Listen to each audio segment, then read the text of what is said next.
Pajama raw yung suot ni teacher. Okay, sabihin na, itim. Itim! Kulay itim. Kulay itim! Ano to? Oh, kulay itim. Ito? Sapatos! Sapatos. Ito? Gulong! Kulay Itim! o tumingin sa paligid. Magbigay ng mga bagay na kulay itim. Laptop! Okay, laptop. Very good. Yung laptop ni itim kulay shoes. Okay, yung shoes mo, kagaya ng shoes no, kulay itim. Meron pa ba? Tingin sa paligid. Bag! Bag! Okay, yung tangkay ng kanyang bag ay kulay itim. Pati siya, oh, kulay itim. Ano yan na? Okay, yung bike ni teacher, kulay itim. Tingin pa sa paligid. Ano ba yung kulay itim? Okay, dustpan. Yes, kulay.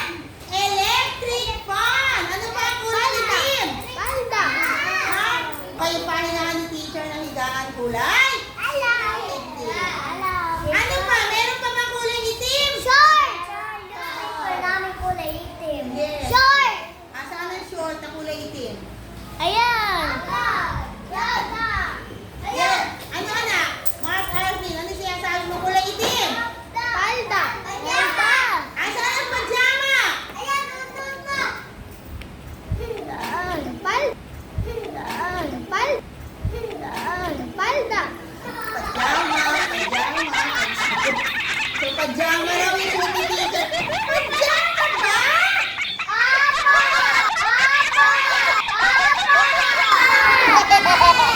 Ano yung pajama? Sabihin lang, pantalon.